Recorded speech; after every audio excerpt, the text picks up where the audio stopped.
আলহামদুলিল্লাহি রাব্বিল আলামিন ওয়াসসালাতু ওয়াসসালামু আলা আশরাফিল আমবিয়া ওয়াল মুরসালিন ওয়া আলা আলিহি ওয়া আসহাবিহি আজমাইন। আউযু বিল্লাহি মিনাশ শাইতানির রাজীম।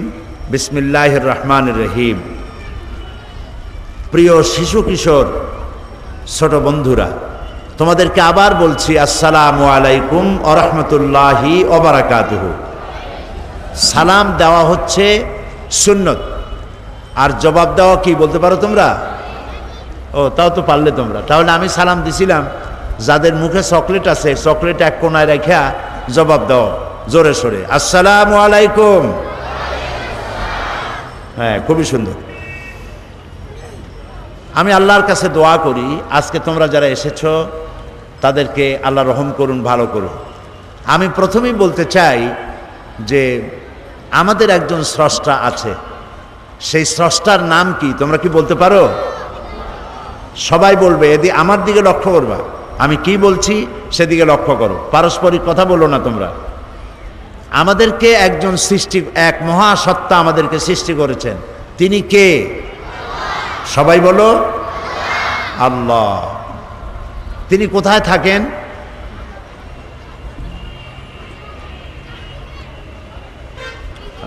এক ছেলে বলছে এখানে দাঁড়িয়ে যে চারদিকে থাকেন, আর একজনে বলছে সবখানে। তো এটার কোনোটাই ঠিক না, চারদিকেও না সবখানেও না। হ্যাঁ, কোথার উপরে? ও, এই ছোট ছোট কয়েকটা মেয়ে জবাব দিয়েছে আরশের উপরে। এইটাই ঠিক হয়েছে, আলহামদুলিল্লাহ বলো। সবাই বলো আলহামদুলিল্লাহ। আল্লাহ তাআলা যদি সবখানে থাকতে যান, এই কথা বলা ঠিক হবে না যে সবখানে তিনি থাকেন। সবখান বলতে, সব জায়গা বলতে, তার মধ্যে তো আমাদের ঘর আছে, আমাদের টয়লেট আছে, বাথরুম আছে, আছে না? এগুলি আরও কত খারাপ জায়গা আছে না? বলো, আছে না? তাহলে আল্লাহ সব জায়গায় যদি থাকেন এ কথা বলা হয়, তাহলে এই কথাটি সঠিক নয়। আল্লাহ কোথায় আছেন এটা আল্লাহ নিজেই কোরআন শরীফে বলেছেন। আল্লাহ বলেছেন, আর রহমানু আলাল আরশি ইস্তাওয়া। রহমান কোথায় আছেন? আল্লাহ কোথায় আছেন? আরশের উপরে। বলো সবাই, কোথায় আছেন? আরশের উপরে। আল্লাহ এক না তার থেকে বেশি? আল্লাহ এক। বলো আল্লাহ এক। বেশি নয় কেন? বেশি হলে ক্ষতি কি? একটা স্কুলের কয়জন হেডমাস্টার হয়? একজন। একটা কলেজের কয়জন প্রিন্সিপাল? একটা বিশ্ববিদ্যালয়ের কয়জন ভাইস চ্যান্সেলর? একটা দেশের কয়জন প্রেসিডেন্ট? কয়জন প্রধানমন্ত্রী? যদি বেশি থাকে তাহলে ক্ষতি কি? হ্যাঁ, দেখছো তো, দাঁড়ায় আর দেখাচ্ছে, সংঘর্ষ হয়।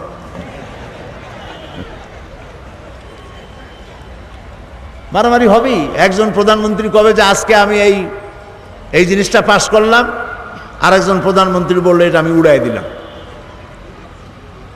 একজন প্রেসিডেন্ট বলল যে আমি এইটা বলতে চাই, আর একজনে বলবে আমি ওটা বলতে চাই না। তাহলে বোঝা গেল যে একাধিক প্রধান হওয়া কোনো দেশের জন্য, কোনো সমাজের জন্য, কোনো শিক্ষা প্রতিষ্ঠানের জন্য হলে পরে তাহলে এই দেশ, এই প্রতিষ্ঠান টিকবে না। কথা ঠিক কিনা বলো? এই জন্য আকাশ আর জমিন হলো বিশাল সাম্রাজ্য। এই বিশাল সাম্রাজ্য লক্ষ্য করো ছেলেমেয়েরা, এই আকাশ অনেক বড় আকাশ। এই আকাশের কয়টা খুঁটি আছে বলো তো? 4টে খুঁটি। আকাশের খুঁটি কয়টা? আকাশের খুঁটি 7টা। এদিকে মেয়েরাই ভালো জবাব দিচ্ছে, কিন্তু তোমরা ঠকে যাচ্ছ। মেয়েরা কিন্তু ফার্স্ট হয়ে যাচ্ছে। মেয়েরা বলতেছে একটাও খুঁটি নাই, আর তোমরা বলছো 7টা। কাদেরটা ঠিক? মেয়েদেরটা ঠিক। এই যে শামিয়ানা দেখতে পাচ্ছ, এই যে বিশাল একটা শামিয়ানা, এটারে কি বলা হয়? শামিয়ানা। এই শামিয়ানার কতগুলি খুঁটি? গুনতে অনেক সময় লাগবে, ঠিক না? তো এই শামিয়ানাটা বড়, চাঁদোয়ানাটা বড় না আকাশটা বড়? বলো তো জোরে। আকাশটা বড়। তো ওই আকাশের খুঁটি একটাও আছে? এই বিনা খুঁটিতে আকাশটারে কে বানাইলো? জোরে বলো। আল্লাহ বানিয়েছে। সমুদ্রে যে জোয়ার ভাটা হয় কার হুকুমে হয়? আল্লাহ যদি একের চাইতে বেশি হইতো তাহলে ক্ষতি কি হতো? একজনে বলতো যে এখন জোয়ার হবে, আর একজনে বলবে বাটা, একজনে বলবে এখন দিন, আর একজন বলবে রাত। এই জন্য আল্লাহ হচ্ছেন এক। জোরে বলো, আল্লাহ হচ্ছেন, বলো লা ইলাহা ইল্লাল্লাহু মুহাম্মাদুর রাসূলুল্লাহ। আল্লাহ এক, তিনি ছাড়া কোনো উপাস্য নাই, কোনো মাবুদ নাই। মুহাম্মদ সাল্লাল্লাহু আলাইহি ওয়াসাল্লাম আল্লাহর প্রেরিত রাসূল। তো এই আকাশ সৃষ্টি করেছেন আল্লাহ, জমিন সৃষ্টি করেছেন আল্লাহ। আল্লাহরে কি দেখা যায়? যারা জবাব দিলেন না, দিল না, তারা বুঝি দেখতে পায়। কি বলো, আল্লাহরে দেখা যায়? দেখা যায় না। কেউ কেউ বলে যা দেখা যায় না তা বিশ্বাস করি না। কেউ কেউ বলে যা দেখা যায় না তা বিশ্বাস করি না। একথা যদি সত্য হয় তাহলে বাতাস আছে কিনা তোমরা কি বিশ্বাস করো? কেন বাতাস যে দেখা যায় না বিশ্বাস করো কেমন? হ্যাঁ, তারপরে ফুল দেখা যায়, ফুলের গন্ধ কি দেখা যায়? যায় না। আল্লাহকে দেখা যায় না, কিন্তু তার কার্যক্রমের মধ্য দিয়ে আল্লাহকে বোঝা যায়। বলো আলহামদুলিল্লাহ। গাভী, তোমরা কি দুধ খাইছো? দুধ কিসের দুধ খাইছো? গরুর দুধ। মায়ের দুধ খাইছো তো মনে নাই? মনে আছে? আচ্ছা, গরুর যে দুধ দেয়, গরুতে কি খায়? ঘাস খায়। ঘাসের রং কি? সবুজ। দুধের রং কি? ঘাস খাইলো সবুজ, দুধ হইল সাদা। কে বানালো? সুবহানাল্লাহ বলবা না? এখন দেখো, দুধ যেখান থেকে বের হয় তার পাশের থেকেও আবার পেশাব বের হয়, আবার তার পাশের থেকে পায়খানা বের হয়, ঠিক না? একই জায়গা, পাশাপাশি জায়গা, এক জায়গা দিয়ে পায়খানা, এক জায়গা দিয়ে পেশাব, আর তার পাশ দিয়ে দুধ। এই দুধের সাথে পায়খানা পেশাব কিন্তু মিলে যায় নাই, পার্থক্য করে ভিন্ন ভিন্ন জায়গা থেকে পেশাব পায়খানা বের করে আর এক দিক দিয়ে সাদা এবং পান করতে অত্যন্ত সুস্বাদু এই দুধ যিনি দিলেন তার নাম কি? সবাই বলো, বলো সুবহানাল্লাহ। মধু খাইছো তোমরা? মধু বানাই কিসে? আরশোলায়, তেলাপোকায়। মধু বানায় কে? মৌমাছি। মৌমাছিরা চতুর্দিক থেকে ফুলের মধুগুলো নিয়ে আসে, এনে এক জায়গায় করে চাকের মধ্যে মধু বানায় দিল। এটাকে মানুষের শরীরের জন্য উপকার করে দিলেন আল্লাহ তাআলা। আল্লাহরে দেখা যায় না, তার এই সমস্ত কৃতিকলাপের মধ্য দিয়ে, তার ক্রিয়াকাণ্ডের মধ্য দিয়েই আল্লাহরে চেনা যায়। তাই তিনি হচ্ছেন এক, এবং তার হুকুম মানা আমাদের জন্য সুন্নত না নফল? আল্লাহর হুকুম মানা সুন্নত না নফল? ফরজ। মাশাআল্লাহ, তোমরা বুঝতে পেরেছো, তার হুকুম মানা ফরজ। আমি যে প্রশ্নগুলি করি এই প্রশ্নের জবাব দেবে শুধু শিশুরা, বড়রা না। কারা জবাব দেবে? আজকের অধিকার সব শিশুদের। আজকের অধিকার কার এখানে? শিশুদের। তো সুতরাং তিনি হচ্ছেন আল্লাহ, এ হচ্ছে আল্লাহর পরিচয়। তিনি আমাদেরকে সৃষ্টি করেছেন। লক্ষ্য করো শিশুরা, আমাদেরকে কে বানিয়েছেন? কোথায় বানাইছিলেন? হ্যাঁ, এবার প্রশ্ন আমি তোমাদেরকে নাম্বার দেব। আমাদেরকে আল্লাহ সৃষ্টি করেছেন এবং বানিয়েছেন। কোথায় বানাইছে আমাদেরকে? হ্যাঁ, তুমি দাঁড়াও দাঁড়াও দাঁড়াও। তোমার নাম কি? মোহাম্মদ আব্দুর রহমান। এই নাম হাদিসে বলা হয়েছে দুটি নাম শ্রেষ্ঠ নাম, আব্দুল্লাহ আর আব্দুর রহমান। শ্রেষ্ঠ নামের একজন আব্দুর রহমান। এই প্রশ্নের সঠিক জবাব দিয়েছে যে আল্লাহ তাআলা আমাদের বানাইছেন মায়ের পেটে। আলহামদুলিল্লাহ বলো। আমাদেরকে কোথায় বানানো হয়েছে? মায়ের পেটে। বসো। সেই মায়ের পেটে যখন আমরা আসছিলাম, মায়ের পেটের মধ্যে ছিলাম, কেমনি ছিলাম তা তো আর এখন মনে নাই। ওইখানে ওই অন্ধকার জায়গা, মায়ের পেটের মধ্যে আলো না অন্ধকার? অন্ধকার। অন্ধকার জায়গার মধ্যে আমার চোখ দুটো ঠিক মতো হয়েছে না মাথার উপরে গেছে? ঠিক মতো হয়েছে। আমাদের কানগুলো কি বগলের নিচে গেছে না জায়গা মতো হয়েছে? দেখো তো, আল্লাহ তাআলা ইচ্ছে করলে এই চোখ দুইটা যদি কপালের উপরে দিতেন, কুমিরের চোখ থাকে কোথায়? এই দিক দিয়ে একেবারে উপরে। মানুষের চোখ যদি কপালের উপরে হইতো তাহলে তো বল খেলা যাইতো না। বল আইসা যখনই হেড করতে যাইতো তখনই আগে চোখ দুটো চলে যেত, ঠিক না? জায়গা মতো সুন্দর জায়গায় চোখ দুটি যিনি সেট করেছেন তার নাম কি? আল্লাহ। এই কান এইখানে না হইয়া কান দুটো যদি হইতো বগলের নিচে, তাহলে আমি বক্তৃতা করতাম, বক্তৃতা শোনার জন্য সকলের জামা কাপড় চাদর খুলিয়া হ্যান্ডস আপ করে বসা লাগতো, ঠিক না? তাহলে এই কান দুটো জায়গা মতো করে দিছেন কে? আল্লাহ তাআলা। তারপর দেখো, পায়ের উপরের চামড়া আর পায়ের তলার চামড়া একরকম? একটু হাত দাও পায়ের উপরে, নিজের হাত দিয়ে দেখো, পায়ের উপরের চামড়া আর নিচের চামড়া একরকম? পায়ের উপরের চামড়াটা কি? নরম, আর তলার চামড়াটা শক্ত। উপরের চামড়াটা যদি আল্লাহ পায়ের তলায় দিতেন তাহলে এইখান থেকে লালদিঘি ময়দান পর্যন্ত হাঁটে যাওয়া সম্ভব ছিল? পায়ে তালি দেওয়া লাগতো। তালি দেওয়া বোঝো তো? পায়ের তলায় সমানে চামড়া দিয়ে তালি দিতে দিতে পাও পুরো হয়ে যেত, ঠিক না? তাহলে উপরের চামড়াটা পাতলা, নিচের চামড়াটা পুরো করে হাঁটার জন্য সহজ করে দিলেন যিনি, তিনি কে? সুবহানাল্লাহ। তারপরে আল্লাহ তাআলা আমাদের মুখের মধ্যে একটা কি দিছে? কত? জিহ্বা। কি দিছেন? এই যে চকলেট খাইছো, মজা লাগছে নাকে? মজা লাগছে কোথায়? নাকে, কানে, মুখে মজা লাগছে কোন জায়গাটায়? জিহ্বায়। চকলেটের মজা একরকম, মিমির মজা আর এক রকম, আমসত্তার মজা আর এক রকম, জলপাইয়ের মজা আর এক রকম, ইলিশ মাছ পুঁটি মাছের মজা আর এক রকম, খাসির গোস্ত মুরগির গোস্ত এক একটা এক এক রকম, না সব একরকম?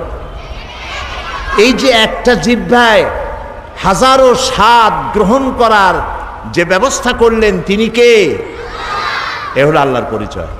এক নাস্তিক, ইমাম আবু হানিফার নাম শুনছো না তোমরা? শুনছো? আমাদের ইমাম কে? ইমাম আবু হানিফা রহমতুল্লাহ আলাইহ। তার সাথে একবার এক নাস্তিকের ঝগড়া হয়েছিল। নাস্তিক কয় আল্লাহ নাই, আর তিনি বলছেন আল্লাহ আছে। তো এই নিয়ে একটা বহস হবে, একটা সময় এবং জায়গা নির্ধারণ করা হলো। নাস্তিক আসছে, শুনতেছে গল্প না? শুনতেছে না? তো নাস্তিক সময় মতো এসে গেছে। ঝগড়াটা হবে কার সাথে? ইমাম। তিনি আসেন নাই। প্রায় 2 ঘন্টা পরে তিনি এসে হাজির হয়েছে। নাস্তিক বলছে আপনার সাথে ঝগড়াই করব না, আপনি সময়ের যার কাছে দাম নাই তার সাথে আমি কি বহস করব? তখন তিনি বললেন দেখো আমি আসতে পারলাম না কেন সেটা শোনো। তো কাজে বলেন কেন আসতে পারেন নাই? তিনি বললেন যে দেখো, ইমাম আবু হানিফা বলছেন যে দেখো, আমি বাড়ি থেকে তোমার এই জায়গায় আসতে গিয়ে পথে একটা নদী আছে, নদীর পাড়ে আসে দেখি যে আমি যে পার হব তা কোনো নৌকো টৌকা কিচ্ছু নাই। তা আমি কি করি? সেখানে দাঁড়াইছি অসহায়ের মতো, যাবো কেমনে? হঠাৎ দেখি কি যে আমার সামনে একটা বিচি ফাটিয়া একটা গাছ হয়ে গেল। গাছটা আস্তে আস্তে বড় হয়ে গেল, দেখি না দা গাছটা এরকম মোটা হয়ে গেল। কই থেকে একটা করাতায় সে নিচে কষাকষি করলো, গাছটা পড়ে গেল, ফটাফট তক্তা বেরিয়ে গেল, চটাচট লোহা লাগলো, আর একটা নৌকা হয়ে পড়ে গেল নদীর মধ্যে। আমি তাই পাড়ি দিয়ে তাড়াতাড়ি আসলাম। ওই যা দেরি হয়েছে নৌকাটা হইতে, গাছটা বড় হইতে, তাই দেরি হয়ে গেল। নাস্তিক কয় যে আপনি মাথা খারাপ, আপনার সাথে আমি কোনো বহসই করতে চাই না। কয় আমার মাথা খারাপ কেন? কয় যে বিনা মিস্ত্রি একটা গাছ কি ফট করে বড় হইতে পারে? আর যাও বড় হইল, বিনা মিস্ত্রিতে কি গাছ কাটা যায়? বিনা মিস্ত্রি কি তক্তা হয়? বিনা মিস্ত্রিতে কি এই তক্তায় লোহা লাগিয়া তা কি নৌকা হইতে পারে? একটা মাথা খারাপ আপনি। ইমাম আবু হানিফা রহমতুল্লাহ আলাইহ বললেন আমি মাথা খারাপ না বেটা তোর মাথা খারাপ? বিনা মিস্ত্রিতে যদি সাধারণ ছোট্ট একটা নৌকা না হইতে পারে, একটা গাছ ফাড়িয়ে ছিঁড়ে তক্তা না হইতে পারে, এই বিশাল আকাশটা বিনা মিস্ত্রিতে তৈরি হয়েছে, এই দুনিয়া বিনা মিস্ত্রিতে তৈরি হয়েছে, তুমি আর আমি বিনা মিস্ত্রিতে তৈরি হয়েছি, এইটা কি বিশ্বাস করা যায়? মাথা খারাপ তো তোমার।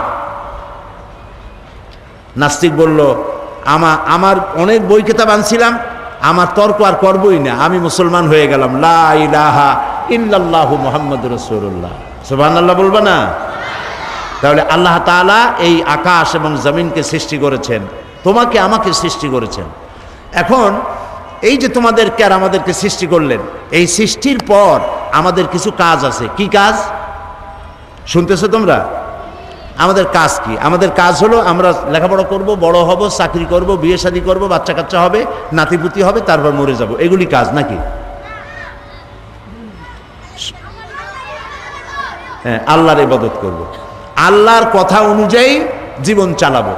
চাকরি বাকরি তো করবই, লেখাপড়া তো করবই, কিন্তু সবটা করব আল্লাহর কথা মতো। কার কথা মতো?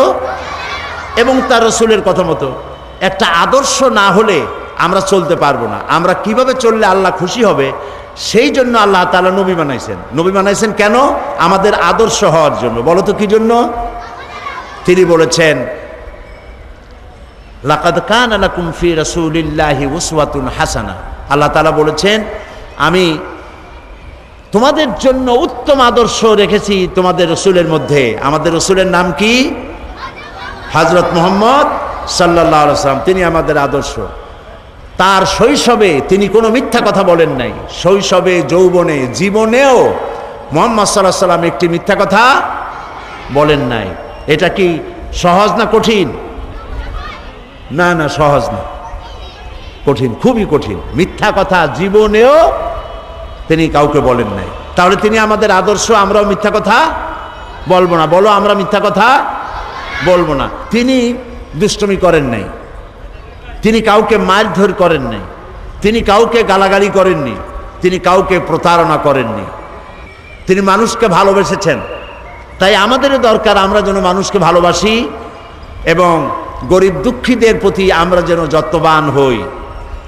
নবী করিম সাল্লাল্লাহু আলাইহি সাল্লাম একবার, তিনি যে গরিবদেরকে, ছোট মানুষকে ভালোবাসতেন, একবার ঈদের দিন তিনি যাচ্ছেন ঈদের নামাজ পড়তে।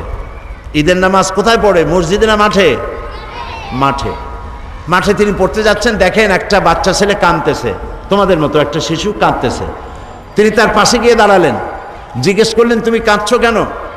কি জন্য কাঁদো? আজকে তো ঈদের দিন, আজকে তো কাঁদতে নাই, আজকে খুশির দিন। বাচ্চা বলছে, আমি তোমার কাছে বলবো না, আমি সেই সকালবেলা থেকে বসে আছি বিশ্বনবী মুহাম্মদ সাল্লাল্লাহু আলাইহি সাল্লামের অপেক্ষায়। তারে যদি পাই আমার মনের দুঃখ তারে বলবো। ছেলে মুহাম্মদ সাল্লাল্লাহু আলাইহি সাল্লামকে চিনতে পারে নাই। মুহাম্মদ সাল্লাল্লাহু আলাইহি সাল্লাম বলছেন, তুমি যার জন্য অপেক্ষা করতেছো আমি তো সেই। তিনি বসলেন, মাটিতে বসে পড়লেন, বাচ্চাটারে কোলে নিলেন, বললেন, বলো তো তোমার কি দুঃখ? বাচ্চাটি বলছে, ইয়া রাসূলুল্লাহ, আমি এর থেকেও যখন ছোট ছিলাম সেই সময় আমার বাবা মারা গেল। আমার মা তখন কিছুদিন পরে আর একটা পুরুষকে বিবাহ করলো। সেই পুরুষটা আমারে দেখতে পারে না, আমারে মারে, আমার খাওয়া চোখে দেখতে পারে না, আমার একটু ভালো সে পছন্দ করে না। আমার মা আমারে কোলে নেবে, চুমা খাবে, তা তার সহ্য হয় না। সব সময় আমার মায়েরে মারে আর আমারে ধমক দেয়। আমার মা রাত্রে আমাকে বলল যে তোমার সুখ শান্তি তো হলো না দুনিয়ায়, বাপ চলে গেছে, বাপ মরে গেছে, তুমি তো এতিম হয়ে গেছো। তো এতিমের দুঃখ এতিম ছাড়া কেউ বুঝবে না, সেজন্য তুমি যাও মুহাম্মদ সাল্লাল্লাহু আলাইহি সাল্লামের কাছে তোমার দুঃখ বলো। ইয়া রাসূলুল্লাহ, আমি অসহায়, আমার কেউ নাই, আমি সেই জন্য আমার মনের দুঃখ আপনারে বললাম। নবী করিম সাল্লাল্লাহু আলাইহি সাল্লাম শিশুটিকে বুকের সাথে জড়ায় ধরলেন এবং ঈদের দিকে না আগায়া বাড়ি ফিরে গেলেন। হযরত আয়েশাকে ডেকে বললেন, আয়েশা রাদিয়াল্লাহু তাআলা আনহাকে বললেন, আয়েশা, আজকে ঈদের দিন, তোমাকে আল্লাহ তাআলা একটি উপহার দিয়েছেন, এই উপহারটি তুমি নাও। রাসূল ওই শিশুর দিক তাকায় বললেন, হে এতিম শিশু, মুহাম্মদ সাল্লাল্লাহু আলাইহি সাল্লাম যদি তোমার পিতা হন আর হযরত আয়েশা যদি তোমার মা হন, তাহলে তুমি সুখী হবে?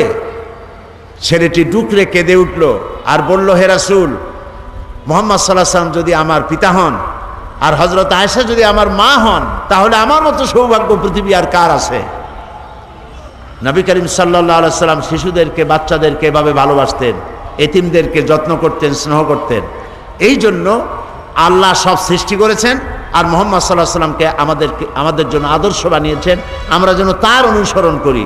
তাহলে রাসূলের অনুসরণ করতে গেলে আজকের থেকে শিশুরা শপথ নাও, আমরা মিথ্যা কথা আর বলবো না। বলো, আমরা মিথ্যা কথা, বলো সবাই, মিথ্যা কথা আর বলবো না, দুষ্টামি করব না, মানুষকে কষ্ট দেব না, কারো বড়ই গাছের বড়ই চুরি করে খাবো না। না খাইবা? বড়ই, আম, অন্যের গাছের এগুলো ঢিলা মেরে মেরিয়া এগুলো খাইবে নাকি? না। দুষ্টুমি কমায় দিয়া মানুষের প্রতি ভালোবাসা। তোমার ক্লাসে যারা পড়াশোনা করে তাদের যদি বই খাতা না থাকে আর তোমার মা বাবার যদি পয়সা থাকে তাদেরকে সাহায্য করবে। কারো যদি অসুখ হয় তাহলে সেখানে চিকিৎসা করার জন্য মা বাপকে বলে সাহায্য করবে। এটাই হলো আমাদের কাজ। তাহলে আমি বললাম আল্লাহর পরিচয় বললাম, রসুলের পরিচয় বললাম, এরপরে বলতে চাই ইসলামের পরিচয়। ইসলাম কি? আমাদের ধর্মের নাম কি? বলো সবাই। ইসলাম। ইসলামের পরিচয় কি? ইসলামের 5টা খুঁটি আছে। যেমন এই শামিয়ানার কতগুলি খুঁটি আছে, খুঁটি যদি একটাও না থাকে তাহলে কি হবে কত? হ্যাঁ, পড়ে যাবে, তাই না? সবগুলি পড়ে যাবে। তাহলে খুঁটি দরকার আছে নাকি? একটা তাবু টানাতে কয়টা খুঁটি লাগে? তাবু না, 5টা খুঁটি লাগে। একটা তাবু টানাইতে 5টা খুঁটি লাগে। এখন 5টা খুঁটির একটা যদি কম হয় তাহলে তাবিটা কি সঠিকভাবে টানানো যাবে? হয় কোনা পড়ে যাবে, না হয় মাঝখানটা পড়ে যাবে, ঠিক না? তো ইসলামের জন্য আল্লাহ তাআলা 5টা খুঁটি বানাইছেন। ইসলামের খুঁটি কয়টা? 5টা। কি কি বলো তো?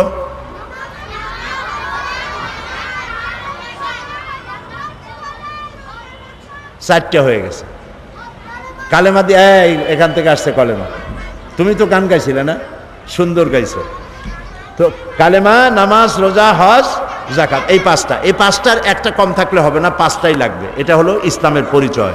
এই 5টি স্তম্ভ ইসলামের। ইসলাম হলো একটি আদর্শের নাম, যে আদর্শ অনুযায়ী আমাদের চলতে হবে। এবং সেই আদর্শ অনুযায়ী কিভাবে চলতে হবে তাই কোরআন শরীফে বলা আছে। এটার নাম কি? বলো, এটার নাম কি? এই কোরআন শরীফে যা লেখা আছে কথাগুলি কার? সবাই বলো। এতে কোনো সন্দেহ আছে? বলো সুবহানাল্লাহ। এতে কোনো সন্দেহ নাই যে সবগুলি কথা আল্লাহ। এই কোরআনের মধ্যে আল্লাহ তাআলা সব বলেছেন। আমরা কি খাবো কি খাবো না, আমরা কি সব খাইতে পারি? বলো, সব খাইতে পারি? আমরা গরু খাইতে পারি কিন্তু আর একটা পশু খাইতে পারি না। ওইটার নাম কি? ও, তাও তো তোমরা জানো। গরু, ছাগল, মুরগি খাওয়া যাবে, শুয়োর খাওয়া যাবে না। কে হারাম করেছে? কোন জায়গায় বলেছে? কোরআন শরীফে বলেছে। আল্লাহ তাআলা পানি, দুধ, মিষ্টি, মধু সব লিকুইড খাওয়া জায়েজ করেছেন এগুলি, কিন্তু মদ এবং শরাব এগুলি খাওয়া নিষেধ করেছেন। কোথায় আছে?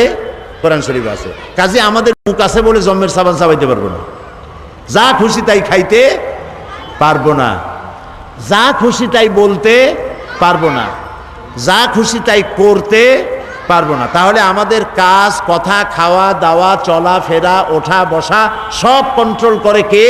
কোরআন। এই কোরআন এবং হাদিস। কোরআন আর হাদিস। কোরআন হলো আল্লাহর, হাদিস কার? মাশাআল্লাহ। হাদিস হলো রাসূলের। তো কোরআন এবং হাদিস মেনে আমাদের চলতে হবে। তাহলে কি হবে? একটা আমাদের জন্য একটা পরকাল আছে। একটা কি কাল আছে বলো? কাল কয়টা? জগৎ কয়টা? 2টা। একটা হলো ইহজগৎ আর একটা পরজগৎ। আমাদের সকলকে পরজগতে উঠতে হবে। সেটার নাম কিয়ামত, সেটার নাম আখেরাত। ওই আখেরাতে আমাদের এই জীবনের সব কিছুর জবাব দিতে হবে আল্লাহর দরবারে। এ কথা মনে থাকবে তোমাদের? এই জন্য আখেরাত সম্পর্কে জ্ঞান অর্জন করতে হবে। আর নামাজ রোজা করতে হবে আল্লাহর হুকুম মেনে। এই বয়সেই, যদিও তোমাদের উপরে নামাজ ফরজ হয় নাই, কিন্তু নামাজ পড়ায় তোমরা অভ্যস্ত হবে। তোমার মা বাপ যখন উজু করে নামাজ পড়ে, তুমিও উজু করে নামাজ কেমনে পড়ে তা শিখবে এবং রোজা রাখার মতো বয়স একটু হলেই রোজা রাখা আরম্ভ করবে। মা বাবা, শিক্ষক সহ বড়দের কথা শুনবে, বড়দের সাথে বেয়াদবি করবে না। আর দুষ্টুমি পরিহার করতে হবে। সকল রকমের দুষ্টুমি বন্ধ করতে হবে। দুষ্ট ছেলেকে মানুষ কি ভালোবাসে? জবাব দাও, ভালোবাসে? বাসে না। দুষ্ট ছেলে, দুষ্ট মেয়ে লোকেরা বলেই বসে, এই ছেলে তুমি তো দারুণ দুষ্ট, এই মেয়েটা তো দারুণ দুষ্ট। এই কথা বললে কি ভালো লাগে? খারাপ লাগে না ভালো লাগে? সেই জন্য যাতে তোমাকে তোমার মা বাপ এবং তোমার আত্মীয় স্বজন যাতে বলে ছেলেটা খুব ভালো, মেয়েটা খুব ভালো, সেইভাবে তোমরা দুষ্টমি পরিহার করে নিজেদেরকে তৈরি করবে। এখানে নবী করিম সাল্লাল্লাহু আলাইহি সাল্লাম বলেছেন, আল মারউ মা'a মান আহাব্বা, প্রত্যেকেই যে যাকে ভালোবাসে তার সাথে তার হাসর হবে। তুমি যদি দুষ্ট ছেলের সাথে ভালোবাসা করো, বন্ধুত্ব করো, ওর সাথে তোমার হাসর হবে। কোনো অমুসলিম মেয়েদের সাথে যদি তুমি তোমার চালচলন যদি তাদের মতো হয় তো ওদের সাথে তোমার হাসর হবে। এই জন্য বন্ধু নির্বাচনে ভুল করবা না, ভালো ভালো বন্ধু বানাবে। মেয়েরা বন্ধু বানাবে, মেয়েরা শোনো, তোমরা বন্ধু বানাবে ওই সব মেয়েদেরকে যারা স্কার্ফ পরে তোমার মতো, তোমাদের মতো ভালো জামা কাপড় পরে, হাত পাও ঢেকে ঢুকে চলে, ওদের সাথে বন্ধুত্ব করবে। যেসব মেয়েরা মাথার চুল ফালায় দিয়া তারপরে এই ছেলেদের সাথে মিশে বেড়ায়, যাদেরকে অন্য লোকেরা খারাপ বলে, এইসব মেয়েদের সাথে বন্ধুত্ব করবে না, তাদেরকে ভালো পথে ডাকতে চেষ্টা করবে। আর ছেলেরাও যেগুলি মাস্তান, দুষ্টামি করে, বদমাশি করে, ওদের সাথে মিশবে না। নবী করিম সাল্লাল্লাহু আলাইহি সাল্লাম বলেছেন, আল মুসলিমু মান সালিম আল মুসলিমুন মিন লিসানিহি ওয়া ইয়াদি। বুখারী মুসলিমের হাদিস। রাসূলুল্লাহ বলেছেন, মুসলমান হলো সেই ব্যক্তি, আমরা কি বলো তো মুসলমান, বলো আমরা কি? ভালো মুসলমান সেই যে যার হাতগুলি ভালো কাজ করে, যার হাত দিয়ে অন্য মুসলমান নিরাপদ থাকে, যার মুখ দিয়া অন্য মানুষ নিরাপদ থাকে, সেই হলো ভালো মুসলমান। এই জন্য ভালো আচরণ করতে হবে সব সময়। রাসূলুল্লাহ আরো বলেছেন, ইত্তাকিল্লাহ হাইসুমা কুন্ত, তুমি যেখানে যখন থাকো আল্লাহরে ভয় করো। মিথ্যা কথা বলবো না আল্লাহরে ভয় করে, দুষ্টামি করবো না আল্লাহরে ভয় করে, আল্লাহর ভয় মনের মধ্যে রাখতে হবে সব জায়গায়। আর বলতে আর রাসূলুল্লাহ বলেছেন, আফশুস সালাম তাদখুলুল জান্নাতা বিসসালাম। রাসূলুল্লাহ বলেছেন, মানুষকে সালাম দাও, মুসলমানদেরকে একজন আরেকজনের সাথে সালাম দাও। তোমরা কি সালাম বলো? বলো। মেয়েরা মেয়েদেরকে সালাম দিবে, ছেলেরা ছেলেদেরকে সালাম দিবে, পরস্পর পরস্পরকে সালাম দিবে। সালাম বলবে কি বলে? আসসালাম বলো, আসসালামু আলাইকুম ওয়া রাহমাতুল্লাহ। প্রত্যেক শব্দে 10 করে নেকি। প্রত্যেক শব্দে কয়টা নেকি? 10টা করে নেকি। কে দেবেন? আল্লাহ তাআলা দিবেন। দেখো ইসলামের কায়দাটা দেখো, ইসলাম কিন্তু সব থেকে ভালো। সব থেকে ভালো কোনটা? ইসলাম। অন্য ধর্মে কি বলে? অন্য ধর্মে একজনের সাথে আরেকজনের সাথে যদি দেখা হয় তাহলে বলে কি? গুড মর্নিং,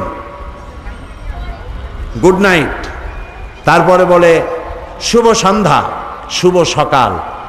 এটার সাথে কিন্তু বাস্তবতার মিল নাই। মনে করো রাতের বেলায় খুব তুফান শুরু হয়েছে। তুফান বোঝো তো কি? ঝড়। তুফান মানে ঝড়। তুফান শুরু হলো, গাছপালা ভাঙতেছে, বাড়িঘর ভাঙতেছে। এই সময় যদি কেউ এসে তোমার সামনে বলে গুড নাইট, থাপড়াইতে ইচ্ছা করবে না যে আজকের এটা তো ব্যাড নাইট? বাড়িঘর ভাঙতেছে, গরু মরতেছে, মানুষ মরতেছে, আর তোমরা কও গুড নাইট। আবার মনে করো সকালবেলায় কারো বাবা মারা গেছে, শুনতেছো কথা? সকালবেলায় কারো বাবা মারা গেছে অথবা মা মারা গেছে, লোকটা কাঁদতেছে। ওই সময় এসে যদি কেউ বলে গুড মর্নিং, থাপড়ায় নাক উড়াই দিতে ইচ্ছা করবে না যে বেটা আমার জীবনে এই ধরনের ব্যাড মর্নিং জীবনেই আসে নাই, আমার কাছে বাপ মরি আর তুমি কও গুড মর্নিং। তাহলে পৃথিবীর অন্যান্য মানুষেরা যেভাবে বলে এগুলোর মধ্যে কোনো সায়েন্টিফিক, যুক্তিসঙ্গত, বিজ্ঞানসম্মত কিছুই নাই। ইসলাম ঝড়ের মধ্যে হোক, তুফানে হোক, মা মরলে হোক, বাবা মরলে হোক, রাইতে হোক, দিনে হোক, যখন দেখা হবে বলবে আসসালামু আলাইকুম ওয়া রাহমাতুল্লাহ, তোমার উপর আল্লাহর রহমত নাজিল হোক, শান্তি হোক। এটা খারাপ না ভালো? আজকের থেকে যখনই ঘরে যাবা, মায়ের সাথে দেখা হবে বলবে আসসালামু আলাইকুম। মনে থাকবে? কথা না করলে তো বুঝি না, মনে থাকবে? বাবার সাথে দেখা হলে কি বলবা? শিক্ষকের সাথে দেখা হবে কি বলবা? মাশাআল্লাহ। তারপরে হ্যান্ডশেক করবা, মুসাফা। এটা কি? মুসাফা। এই মুসাফা করার সময় অনেকে হাত ধরিয়া এইরকম ঝাঁকাঝাঁকি করতে থাকে। তাদের ধারণা যত ঝাঁকি তত নেকি। এটা কিন্তু ঠিক না। ঝাঁকাঝাঁকি করা যাবে না। হাত দিয়ে ধরবা শুধু, আর বলবা ইয়াগফিরুল্লাহু লি ওয়া লাকুম, আল্লাহ আমারও মাফ করুক, তোমারেও। সুবহানাল্লাহ। এটি হলো ইসলামী আদর্শ, ইসলামের চরিত্র। সেই জন্য একজন আরেকজনকে দেখা হবে, তোমরা সালাম দিবে। আর রাসূলুল্লাহ বলেছেন লা তাকুলু বিশিমাল ফাইন্না শাইতানা ইয়াকুলু বিশিমাল। রাসূলুল্লাহ বলেছেন বাম হাতে খাইও না, কারণ বাম হাতে খায় কে? এই 2-3 জনে কইল শয়তান। জোরে কও না সবাইকে। শয়তানে খায় বাম হাতে।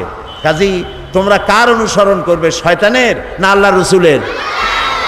আল্লাহ রসুল বলছেন কি বাম হাতে খাওয়া যাবে না। যারে বাম খাইতে দেখো, অনেকে আছে বাম হাতে চা নিয়ে চা খায় বাম হাত দিয়ে, আছেন এরকম? এরকম বাম হাতে চা খাওয়া যাবে না, কোনো জিনিসই বাম হাতে খাওয়া যাবে না। তুমি যা কিছু ধরবা কারো কাছ থেকে নিতে যাইবা আর খেতে যাইবে, সর্ব ব্যাপারে ডান হাত আগে যাবে। কোন হাত আগে যাবে? মনে থাকবে? এই কাজগুলি যদি করো তাহলে তোমরা সঠিক মুসলমান হতে পারবে, মা বাপের অনুগত হতে পারবে, এখানেও শান্তি পাবে, পরজগতেও শান্তি পাবে। আমি তোমাদেরকে আমার অন্তরের অন্তঃস্থল থেকে মোবারকবাদ জানাই। এখন বলবো, তোমরা যে বলছিলে যে আমাদের ব্যাপারে কোনো বই আছে কিনা, তোমাদের ব্যাপারে ছোট ছোট অনেক সুন্দর সুন্দর বই আছে। আমাদের দেশে পড়ানো হয় অতে অজগর, আতে আম, কতে কি, কতে কুকুরুতুকু, আর খতে খগেন, এরকমের বিভিন্ন কথা পড়ানো হয়। কিন্তু যদি বলা হয় মুসলমানকে যে অতে অজু করো, আতে কি আল্লাহর নাম করো, তো এইভাবে করে প্রত্যেকটা অক্ষর পড়ে পড়ে যদি ইসলামের সাথে সম্পৃক্ত হয়, বাচ্চা অবস্থা থেকে বাচ্চারা এটা শিখবে, ঠিক না? সেই জন্য বাংলাদেশের একজন নাম করা কবি আসাদ বিন হাফিজ, একজন নাম করা ছড়াকার, তার লেখা অনেকগুলি বই আছে। এই বইগুলি প্রীতি প্রকাশন, এই বইগুলি ঢাকা থেকে এসেছে। যেমন সব তোমাদের জন্য মজার মজার ছড়া লেখা। একটি বই আছে আলোর পথে এসো, নতুন পৃথিবীর স্বপ্ন, আল্লাহ মহান, কারবলা কাহিনী, হরফ নিয়ে ছড়া। এই যেমন আছে অতে উজু করে পড়তে যাও, অভাবীকে অন্ন দাও, আতে আলেম ছড়ান দিনের আলো, আল্লাহ তাদের বাসেন ভালো। কি বলেন? খুব সুন্দর না? যাওয়ার সময় তোমরা এই ছোট ছোট বইগুলি ওইখান থেকে কিনে নিয়ে যেও, তাহলে ইসলাম সম্পর্কে তোমরা জানতে পারবে। কবি আসাদ বিন হাফিজের লেখা এরকম অনেক ছড়ার বই আছে, মজার মজার ছড়া। বাচ্চারা ছড়া খুব পছন্দ করে, তাই না? তা তোমরা ওখান থেকে যাওয়ার সময়, তোমরা যখন যাবে বইয়ের দোকানগুলি সব খোলা আছে, ওখান থেকে ছোট্ট ছোট্ট মজার মজার ছড়ার বইগুলি কিনে নিয়ে যাবে। ওখান থেকে বইগুলি কিনে এগুলি পড়বে, মুখস্থ করবে। আর ক্যাসেটে অনেকে গান শোনে, গান শোনার অভ্যাস অনেকের আছে। ওই সব গান শোনা উচিত যে সব গান আত্মার খোরাক যোগায়। এজন্য সাইমুম শিল্পী গোষ্ঠীর শিশুদের জন্য ছোট্ট ছোট্ট গান আছে, সেই গানগুলি তোমরা নিবে, নিজেদের জীবনকে সুন্দর করতে পারবে। তোমরা অনেক প্রশ্ন লিখে পাঠিয়েছ জবাব পাওয়ার জন্য। যতটা সম্ভব আমি তোমাদেরকে তোমাদের লিখিত প্রশ্নের জবাব দেব ইনশাআল্লাহ। এক ছোট্ট মেয়ে প্রশ্ন করেছে, নাম সাবরিনা সুলতানা। তার প্রশ্ন হলো, ইসরায়েলি শিশু মারলে জাতিসংঘ ও বিশ্ব নেতৃবৃন্দ যেভাবে নিন্দা প্রতিবাদ জানায়, ফিলিস্তিনি শিশু মারলে সেইরূপ প্রতিবাদ জানায় না কেন? অথচ আমরা বইতে পড়েছি জাতিসংঘ নিরপেক্ষ। এই প্রশ্ন যে করেছে তাকে কে বলবে শিশু? সে তো প্রশ্ন করেছে জ্ঞানী ব্যক্তিদের মতো। এই প্রশ্নটি যে করেছে, মর্নিং শোজ দ্য ডে, সকালবেলাই প্রমাণ করে যে দিনটা কেমন যাবে। কাজে এই ছেলেটির জন্য আমরা দোয়া করি, এই সুন্দর প্রশ্ন করার জন্য। আল্লাহ তাকে অনেক বড় জ্ঞানী বানায় দিন, মেয়েটিকে। তো প্রশ্ন করছে, ইসরায়েলি শিশু মারলে জাতিসংঘ বিশ্ব নেতৃবৃন্দ যেভাবে নিন্দা জানায়, ইসরায়েলি শিশু মারলে নিন্দা জানায় না কেন? এর কারণ হলো, ইসরায়েলি শিশুরা হচ্ছে ইহুদি আর প্যালেস্টাইনি শিশুরা হচ্ছে মুসলমান। তোমরা এটা বোধহয় জানো যে আমেরিকা একটা লিস্ট করেছে পৃথিবীতে সন্ত্রাসী রাষ্ট্র কোনগুলি, এর উপর একটা লিস্ট তৈরি করেছে। সেই লিস্টের মধ্যে ইরাকের নাম আছে, পাকিস্তানের নাম আছে, ইরানের নাম আছে, ইরিত্রিয়া আছে, সোমালিয়া আছে, সুদান আছে। কিন্তু যে রাষ্ট্রটি তৈরি হয়েছে সন্ত্রাসের মধ্য দিয়ে, সেই ইহুদি রাষ্ট্রের নাম, ইসরায়েলি রাষ্ট্রের নাম আমেরিকার সন্ত্রাসী লিস্টে নাই। এটা হলো একদেশদর্শী হওয়া। জাতিসংঘ যে ভূমিকা পালন করা উচিত ছিল পৃথিবীর সকল মানুষের জন্য নিরপেক্ষ ভূমিকা, সেই নিরপেক্ষ ভূমিকা পালন করতে সে ব্যর্থ হয়েছে। কারণ জাতিসংঘ হয়েছে এখন আমেরিকার হাতের পুতুল। হাতের পুতুল নিজে নাচে না কেউ নাচায়? বলো তো তোমরা, শিশুরা জবাব দাও। পুতুল কি নিজে নাচতে পারে না কেউ নাচায়?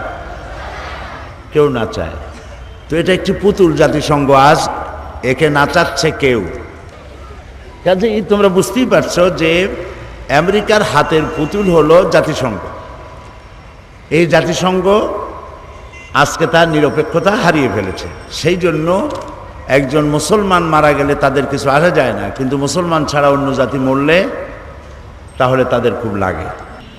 মোহাম্মদ রফিকুল ইসলাম, তার প্রশ্ন, কাইদি সাহেব আপনি কি ছোটবেলায় আমাদের মতো দুষ্টামি করতেন? মাদ্রাসা পলায়ন করতেন? স্কুল পলায়ন করতেন? আমি চাই আপনার মতো সাইদি মুফাসসির হতে। কিভাবে হব একটু দয়া করে বলবেন কি?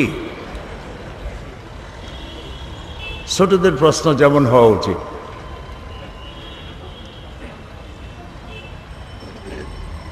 দুষ্টুমি করা ছোটবেলায়, এটা কেউ বেশি করে কেউ কম করে। তো ছোটবেলায় কি ধরনের দুষ্টুমি করতাম তা তো আর আজ মনে নাই। যখন ছোট ছিলাম তখন কিছু দুষ্টুমি তো করতামই, তবে খুব বেশি না। এমন দুষ্টুমি করি নাই যাতে লোকেরা গালাগালি করবে। একটা দুষ্টুমির কথা মনে পড়তেছে এখন। সরসিরা মাদ্রাসায় সবে ভর্তি হয়েছি, ছোট আমি তখন।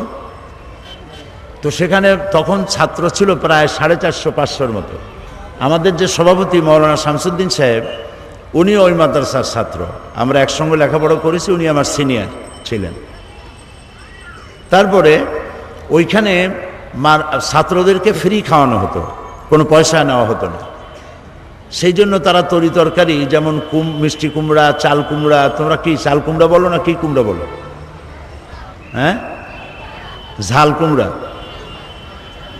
আচ্ছা, ওই মিষ্টি কুমড়া, চাল কুমড়া ইত্যাদি, মূলা, সিম, এগুলি যখন সিজন শেষ হয়ে যেত, যখন এগুলি গরুতেও খায় না, তখন আমাদেরকে এগুলি খাওয়ানো হতো। মানে এতগুলি মানুষ প্রত্যেক দিন দুবেলা খাওয়ানো, এ পয়সা মাদ্রাসা পাবে কোথায়?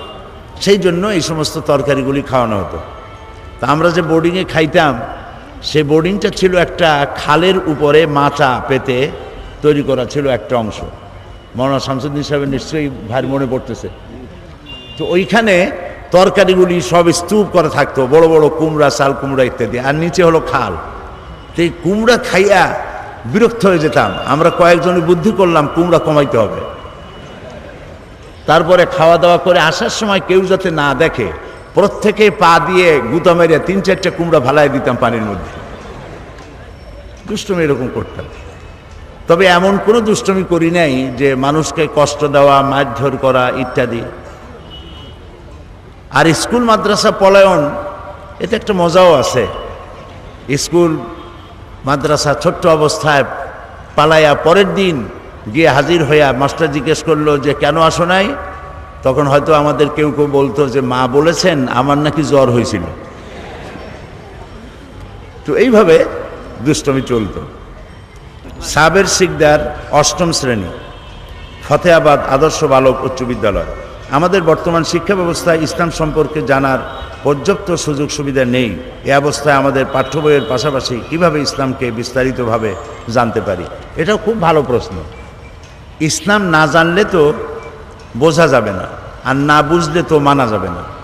সেই জন্য ছোট্ট ছোট্ট বই আছে তোমাদের পাঠ্য বইয়ের পাশাপাশি, সেই সব বইগুলো তোমরা কিনবে, পড়বে, তাহলে তোমরা বুঝতে পারবে।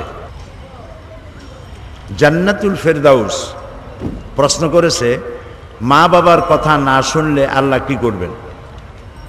মা বাবার কথা ছোট্ট অবস্থায় থেকে মানার অভ্যাস করা দরকার। তবে ছোট্ট অবস্থার অপরাধগুলি আল্লাহ ধরবেন না। যখন তোমরা একটু বড় হবে, তখন যদি কোনো অন্যায় করো, মা বাবার সাথে বেয়াদবি করো, সেটা ধর্তব্য হবে। তবে ছোটবেলা থেকেই মা বাপের অনুগত হওয়া প্রয়োজন, তাদের বাধ্যগত হওয়া প্রয়োজন। মা বাপ হলো সন্তানের সবথেকে বেশি কল্যাণকামী। আল্লাহর পরই সবথেকে কল্যাণকামী সন্তানদের জন্য, বাচ্চাদের জন্য কে বলতে পারো? বলো তো। মা বাপ। মিথ্যা কথা বললে আল্লাহ কি করবেন? মিথ্যা কথা বললে আল্লাহ শাস্তি দিবেন। আরেকটি প্রশ্ন, এর নাম নাই, প্রশ্ন তার, হযরত মুহাম্মদ সাল্লাল্লাহু আলাইহি সাল্লামের নাম শুনলে চোখে চুমু দিতে হয় কিনা? না, এরকম কোনো হাদিস নাই যে নবী করিম সাল্লাল্লাহু আলাইহি ওয়াসাল্লামের নাম শুনলে পরে আঙ্গুলে চুমা দিয়া চোখে লাগাইতে হবে, এমন কোনো হাদিস নাই। আজানের জবাব দেওয়া ওয়াজিব, কিন্তু জুমার খুতবার আজানের জবাব দিতে হয় কিনা? আজান যখনই শুনবে আজানের জবাব দিবে, আর জবাব দেওয়া কেউ বলেছেন ওয়াজিব, আর অনেকেই বলেছেন ওয়াজিব নয়, মুস্তাহাব। আমরা জানি যে কারো অনুপস্থিতিতে অন্যের কাছে তার দোষের কথা বলাকে গীবত বলে, কিন্তু অনেক নেতা বক্তব্য দেওয়ার সময় বিরোধী দলের দোষের কথা বলে, এটা কি গীবত বলে গণ্য হবে? সাংঘাতিক প্রশ্ন, তোমরা তো রাজনীতিবিদ হয়ে গেছো। কিছু কিছু গীবত আছে, গীবত মানে অন্যের অসাক্ষাতে তার দোষের কথা বলা। এটা এমন কিছু আছে যেগুলি বলা যায়। যেমন মনে করো একজনের একটা মেয়ে আর একজনের ছেলের সাথে বিয়ে হবে, ছেলেটার কিছু দোষ আছে, এমন দোষ, চারিত্রিক দোষ, এই কথা যদি মেয়ে পক্ষকে না জানানো হয় তাহলে ছেলেটাকে ফেরেশতা মনে করে বিয়ে দিবে এবং এর দ্বারা তার মেয়ে কষ্ট পাবে আর সংসার টিকবে না। অথবা মেয়েটির চরিত্র খারাপ, এই কথা যদি বরপক্ষকে না বলা হয় তাহলে এটাও ক্ষতিকর হবে। তো এই জাতীয় স্থায়ী কোনো ক্ষতি হতে পারে এমন কোনো কথা কারো অসাক্ষাতে অন্যকে জানিয়ে তাকে সতর্ক করা জায়েজ আছে। কাজেই বিরোধী দলীয় লোক যারা বা সরকার দলের লোক যারা, শুধু বিরোধী দলের নিন্দা কেন, বিরোধী দলও তো সরকারের নিন্দা করে, তার অসাক্ষাতেই করে, আবার সরকারি দল বিরোধী দলের অসাক্ষাতেই তাদের নিন্দা করে। সরকার যদি কোনো অন্যায় করে তাহলে বিরোধী দলের পক্ষে এটা বলা, সেই অন্যায় কাজ মানুষের সামনে তুলে ধরা আর গঠনমূলক সমালোচনা করা, এটা গীবতের পর্যায়ে পড়বে না, গুনার পর্যায়ে পড়বে না, যদি তা বস্তুনিষ্ঠ হয়। আর বিরোধী দলের যে সমস্ত খারাপ কাজ আছে সেই খারাপ কাজগুলি বলে মানুষকে তাদের থেকে সতর্ক করার জন্য বস্তুনিষ্ঠ সত্য কথা বলা যায়, কিন্তু মিথ্যা অতিরঞ্জিত করে কোনো কথা বলা জায়েজ নেই। আশা করি বুঝতে পেরেছ। নাম নাই এমন একজন প্রশ্ন করেছে, আচ্ছা ভাইয়া, সিরাতুন নবী ও মিলাদুন নবীর মধ্যে পার্থক্য কি? খুবই সচেতন আজকালকার ছেলেমেয়েরা। সিরাতুন নবী মিলাদুন নবী পার্থক্য অনেক বড়। সিরাতুন নবী হচ্ছে নবীর চরিত্র, নবীর মিশন, আর মিলাদুন নবী হচ্ছে জন্ম বৃত্তান্ত। নবী করিম সাল্লাল্লাহু আলাইহি সাল্লামের জন্ম কেমনে হয়েছিল, কার দুধ খেয়েছিলেন, কোথায় প্রতিপালিত হয়েছিলেন, এগুলি হচ্ছে এই তার জন্ম বৃত্তান্ত, দাদাকে নানাকে এগুলি জানা। তো এগুলি আমাদের জানা দরকার। নবী করিম সাল্লাল্লাহু আলাইহি সাল্লাম কীভাবে পৃথিবীতে এসেছেন, তার বাপের নাম কি, তার মায়ের নাম কি, তারপরে তিনি কোথায় জন্মগ্রহণ করেছেন, কার দুধ খেয়ে বড় হয়েছেন, কে তাকে দোলনায় নিয়ে দোল দিত, এ সমস্ত কথা জানা দরকার। কিন্তু এর থেকে 100% বেশি জানা দরকার নবী করিম সাল্লাল্লাহু আলাইহি সাল্লামের মিশন কি ছিল, তিনি কেন পৃথিবীতে এসেছিলেন, তার দায়িত্ব কি ছিল, তিনি কি করেছেন, তিনি কেমনে কথা বলতেন, তিনি কেমনে রাষ্ট্র চালাতেন, তার যৌবনকাল, তার বার্ধক্য, তার রাষ্ট্র শাসন, তার সেনাপতির দায়িত্ব পালনকালীন সময় কি অবস্থা ছিল ইত্যাদি জানা মিলাদুন নবীর চাইতেও অনেক গুরুত্ব। মিলাদুন নবীও আমরা জানবো, সিরাতুন নবীও আমাদের জানতে হবে। সেই জন্য দুটোর মধ্যে অনেক পার্থক্য আছে, আমাদের জানতে হবে, বেশি জানতে হবে সিরাতুন নবী। বেশি জানতে হবে কোনটা? সিরাতুন নবী। পড়া মনে রাখার জন্য কোন দোয়া আমল করব? পড়া মনে রাখার জন্য তোমরা পড়বে রব্বি জিদনি ইলমা। বলো তো সবাই, রব্বি জিদনি ইলমা। সব শিশু কিশোরেরা, ছেলেমেয়েরা সবাই পড়ো, রব্বি জিদনি ইলমা, রব্বি জিদনি ইলমা। মনে থাকবে? মনে যদি না থাকে তোমার আম্মার কাছে, আব্বার কাছে, তাদের কাছ থেকে জিজ্ঞেস করে নিও। শিশু অবস্থায় এ হলো নাবিদ সুবহানি। তার প্রশ্ন হলো, শিশু অবস্থায় মৃত্যু হলে সে কি জান্নাতে যাবে? সে তো কোনো পাপই করে নাই, সুতরাং আল্লাহ তাআলা তার ব্যাপারে জান্নাতের ফয়সালাই করবেন ইনশাআল্লাহ। ছোটরা নামাজ পড়তে, এই প্রশ্ন সুলতান আহমদ প্রশ্ন। আমরা ছোটরা মসজিদে নামাজ পড়তে থাকলে বড়রা আমাদেরকে ঠেলিয়া পিছনে নিয়ে যায়। এর কারণ কি? এটা সত্যি একটা দুঃখজনক ব্যাপার। আমি বিভিন্ন জায়গায় ওয়াজের মধ্যেও বলেছি, এটা আমি মাহফিলেও বলেছি, এটি একটা খুব খারাপ জিনিস। বাচ্চারা মাদ্রাসায় কি বলে, মসজিদে গেলে পরে মুরব্বীরাই সরে যাও চোখ মোটা করে ধমক দিয়ে ঠেলে ঠেলে পিছনে নিয়ে যায়। এটি খুবই খারাপ। এভাবে যদি বাচ্চাদেরকে চোখ মোটা করে মসজিদে গেলে ধমক দেওয়া হয়, বাচ্চা মসজিদ থেকে মুখ মলিন করে বাড়ি ফিরে এসে মায়েরে বলে, মা মসজিদে আর জীবনেও যাব না, ওইটা আমার জায়গা না। এই জন্য যারা বাচ্চা নিয়ে যান তাদেরই উচিত, আর যারা বাচ্চা নাও নিয়ে যান তাদেরও উচিত বাচ্চাদের প্রতি স্নেহের আচরণ করা, তাদেরকে সুন্দর করে দাঁড় করিয়ে দেওয়া। আর বাচ্চাকে যিনি নিয়ে গেলেন তিনি পকেটে করে চকলেট আর মিমি নিয়ে যাবেন। নামাজ শেষ হলে বাচ্চার হাতে চকলেট দিবেন। বাচ্চা ভাববে মসজিদে আসলে চকলেট পাওয়া যায়, মসজিদের দিকে আকর্ষণ বাড়বে, ঠিক না? এই জন্য বাচ্চাদেরকে চোখ মোটা করা, ধাক্কা দেওয়া, পিছনে ঠেলে দেওয়া, এটা কোনো ভদ্র জনোচিত কাজ নয়। রাসূলুল্লাহ এই ধরনের করেন নাই। তবে ইসলাম খুব ডিসিপ্লিন, খুবই শৃঙ্খলাপূর্ণ। ইসলামের মতো শৃঙ্খলা পৃথিবীতে কোনো জাতের নাই। তোমরা বলবে না সুবহানাল্লাহ? সাংঘাতিক শৃঙ্খলা। নামাজের মধ্যে কাতার না দিলেই তো হতো কেবলামুখী হয়ে দাঁড়াও, বললে হতো কেবলামুখী হয়ে দাঁড়াও। কাতার মাতার দরকার নাই, জায়গা লাগে বেশি। ঘন হয়ে দাঁড়ায় একজনের পিঠের উপর আর একজন সেজদা দাও। ইসলামকে এরকম বলে? কি বলে? ইসলাম বলে কাতারটা সোজা কর, একদম একটা তীর মারা হবে কাতারের সামনে দিয়া, মুসল্লিদের নাকের ডগার উপর দিয়ে চলে যাবে। নাক যার বেশি লম্বা সে ছাড়া কারো নাকে ঢুকবে না। লাইন এত সোজা হতে হবে।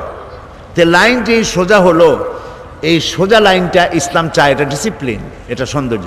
এখন বাচ্চারা গেলে পরে, একেবারে ছোট বাচ্চা, সে যদি লাইনে দাঁড়ালো, এই লাইনটা দেখতে কি সুন্দর হবে না একটু অসুন্দর হবে? বলো? একটু অসুন্দর হয়ে যায়, উঁচা নিচু এরকম হয়ে যায়। এই জন্য নিয়ম হলো বাচ্চারা যদি যায়, বাচ্চাকে যে নিয়ে যাচ্ছে তার উচিত বাচ্চাকে নিয়ে লাইনের এক পাশে গিয়ে দাঁড়ানো, মাঝখানে নয়। আর পিছনে ঠেলে দেওয়া, একেবারে পিছনে নিয়ে যাওয়া, এটা ঠিক নয়। যে নিয়ে যাবেন অথবা যে ছেলে আসছে একা, তাকে ওই কাতারের লোকেরা কাতারের এক কোনায় নিয়ে নিজেদের কাতারেই রাখবেন। মাঝখানে রাখলে একটু ডিস্টার্ব হতে পারে। আর বাচ্চারা এক জায়গায় ৩-৪ জন দাঁড়াবে না, এটাও খেয়াল রাখতে হবে। কারণ বাচ্চারা যখন নামাজের মধ্যে যায়, নামাজে দাঁড়ায়, তখন সারা দিনের সব হাসি নামাজের মধ্যে এসে হাজির হয়ে যায়। সেজদার মধ্যে, রুকুর মধ্যে গুতাগুতি করে আর খালি হাসতে থাকে। এই জন্য বাচ্চাদেরকে আলাদা আলাদা করে কোনায় কোনায় দাঁড় করাইয়া নামাজের প্রতি অভ্যস্ত করা উচিত। শাহেদ আহমদ, তৃতীয় জামাত, এশাতুল কোরআন, নুরানি মাদ্রাসা, ফাতেহাবাদ। তার প্রশ্ন হচ্ছে, কারো কবরে ফুল দেওয়া জায়েজ? আর ফুল দিলে জিয়ারতের সমান সওয়াব পাওয়া যাবে কি?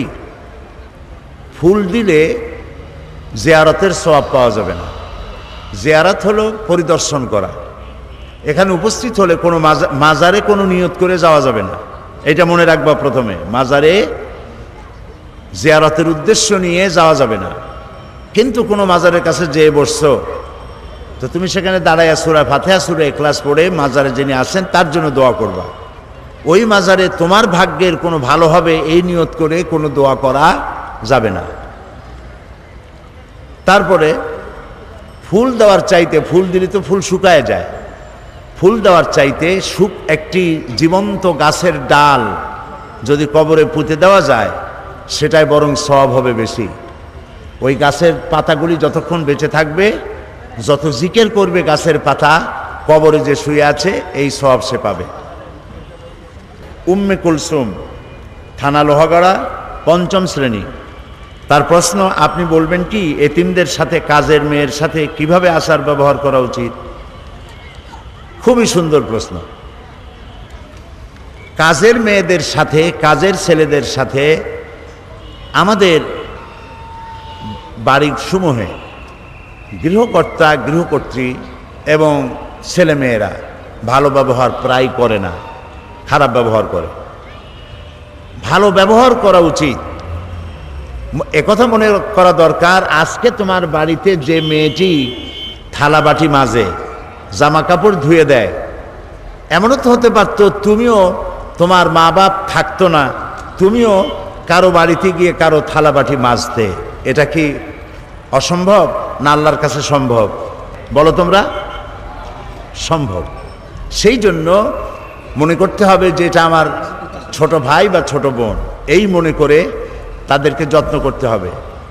তোমরা যেমন টিভির মধ্যে কার্টুন দেখো, ওরা তখন কাজ করে, কার্টুন ছবি দেখতেছো, অথবা টিভির মধ্যে ন্যাশনাল জিওগ্রাফি বন্য প্রাণীর ছবি টবি দেখতেছো, তখন তোমার কাজের মেয়েটি সেও দেখতে চায়। তাকে ধমক না দিয়ে তাকেও কিছু সময় দেখানো উচিত এসব ভালো ভালো দৃশ্য। তোমরা যখন যা ভালো খাও তাদেরকে, তার থেকে ওরা খুব কষ্ট করে, তাদেরকেও খাইতে দেওয়া উচিত। তাদেরকে, তোমরা যেমন ভালো জামা কাপড় পরো, তোমাদের পক্ষে যদ্দূর সম্ভব তাদেরকেও তেমন ছোট ছোট কাপড় চোপড় ভালো দেখে দেওয়া উচিত। এই জন্য ভালো আচরণ করতে আল্লাহ শিখিয়েছেন, আল্লাহ রসুল শিখিয়েছেন। কাজের ছেলে মেয়ে এবং এতিম বাচ্চাদের প্রতি যত্ন করতে হবে।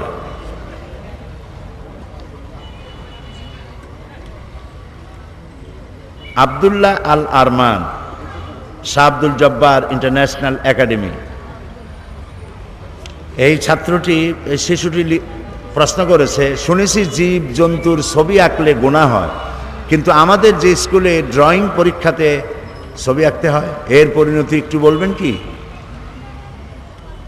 প্রাণীর ছবি আঁকা থেকে বিরত থাকাই উচিত, কারণ যারা প্রাণীর ছবি আঁকে তাদেরকে কিয়ামতের দিন আল্লাহ তাআলা বলবেন যে তুমি যে ছবি আঁকছিলে প্রাণীর, এর মধ্যে তুমি জীবন দাও। সে তখন জীবন দিতে পারবে না, তখন তাকে আর যেটা আঁকছিল, যেটা মূর্তি বানায়ছিল, এই সব সুদ্ধা জাহান্নামে যেতে হবে। তো তুমি যে ছবি আঁকতেছো, ছবির মধ্যে কি প্রাণ দিতে পারবে? মনে হয় পারবে। জবাব দিলে না যে। মনে করো একটা বিড়ালের ছবি এঁকেছো, একটা ছাগলের ছবি এঁকেছো, এর মধ্যে কি তুমি প্রাণ দিতে পারবে? কখনোই পারবে না। সেই জন্য এইসব ছবি না এঁকে বরং ছবি আঁকা উচিত চাঁদের, সূর্যের, ফুলের, গাছের, নদীর, সবুজ ক্ষেতের, এই সমস্ত প্রাকৃতিক দৃশ্যগুলির ছবি আঁকাই সুন্দর। তবে তোমরা এগুলি যদি চেষ্টা করো তাহলে এতে তোমরা কামিয়াব হতে পারবে। আমিনুল্লাহ, মায়ের নাম ফাতেমা বেগম, শাহনাজ আক্তার লিপি। শাহনাজ আক্তার লিপির প্রশ্ন, সে চট্টগ্রাম মেডিকেল কলেজ হাসপাতালের কেন্দ্রীয় মসজিদ কলোনিতে থাকে, তাও লিখেছে। আমানুল্লাহ, সে প্রশ্ন করেছে, সাদ্দামকে ফাঁসি দেওয়া হচ্ছে কিন্তু কেউ রুখে দাঁড়াচ্ছে না, এর কারণ কি? সাদ্দামের ব্যাপারে অনেক প্রশ্ন এসেছে। সাদ্দামের ব্যাপারটা আমি প্রথম দিন এখানে আলোচনা করেছি। আমি এখানে বলেছি যে এখন তো মুসলিম রাষ্ট্রপ্রধানদের কথা বলা উচিত। তাদের বলা উচিত ছিল যে, কেন বলতেছেন ওইটা আমি জানি না, বা জানলেও বলার দরকার নেই। এখানে মুসলিম রাষ্ট্রপ্রধানরা বলতে পারতেন যে, তুমি বুশেরে বলতে পারতেন যে তুমি এইখানে মারণাস্ত্র তালাশ করতে আসছিলা, তা তো তুমি পাও নাই। বুশ যা তালাশ করতে আসছিল তা কি পেয়েছে? বলো ছেলেমেয়েরা, তা কি পেয়েছে? মারণাস্ত্রগুলি পায় নাই। এমনকি শেষ পর্যন্ত বুশ এই সাদ্দামরে ধরিয়া সাদ্দামের মাথার চুলগুলি তালাশ করে দেখছে যে চুলের মধ্যেও আছে নাকি মারণাস্ত্র। মুখের মধ্যে টর্চ মারছে যে এর মধ্যে আছে নাকি। তো এটা যখন পাওয়া গেল না, কাজে এখন তুমি আমাদের মাফ করো, আল্লাহর রাস্তায় বিদায় হও। তো আল্লাহ তাআলা একজন আছেন, দুনিয়ার কেউ যদি রুখে না দাঁড়ায় তো আল্লাহ তাআলা মজলুমের পক্ষে থাকেন। এখন ইরাকিরা হলো মজলুম, অত্যাচারিত, আর আল্লাহ থাকেন অত্যাচারীদের বিপক্ষে, মজলুমদের পক্ষে থাকেন। কাজে এই কাজটি যারা করছে, ইতিহাস অপেক্ষা করতে থাকুক, ইতিহাস কিভাবে চিত্রিত হয়। যারা এই কাজ করতেছে তারাও এর জবাব পাবে। নাজনীন সুলতানা শিমু, 7ম শ্রেণী, তার প্রশ্ন, আমরা যখন কোনো কাজে ভুল করি তখন বড়রা আমাদের শাসন করেন, কিন্তু বড়রা যখন ভুল করে তখন আমরা বলতে গেলে বলে যে আমরা অসভ্য।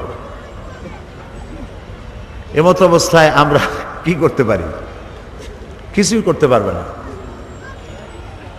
তোমরা যদি কোনো অন্যায় করো, ভুল করো, তাহলে মা বাপ তোমাদেরকে শাসন করবে, এটাই স্বাভাবিক।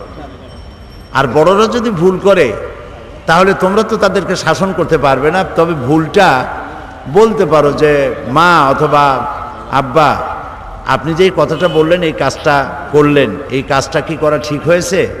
আমার তো মনে হয় ঠিক হয় নাই।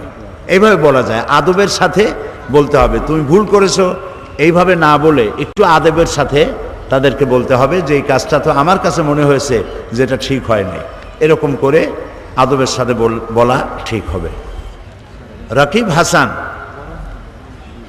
রকিব হাসান প্রশ্ন করেছে, নোয়াখালী থেকে আসছে, সাইদি সাহেব আপনি কি কোনোদিন ক্রিকেট খেলেননি? ক্রিকেট খেলা তো দূরের কথা, আমি তো ক্রিকেট খেলা বুঝিও না, খালি ওই 4 বুঝি আর 6 বুঝি যেটা দেখায়, এছাড়া আমি কিছু বুঝি না। এবং যত খেলা আছে, কেন যেন ক্রিকেট খেলা আমার কাছে পছন্দ হয় না।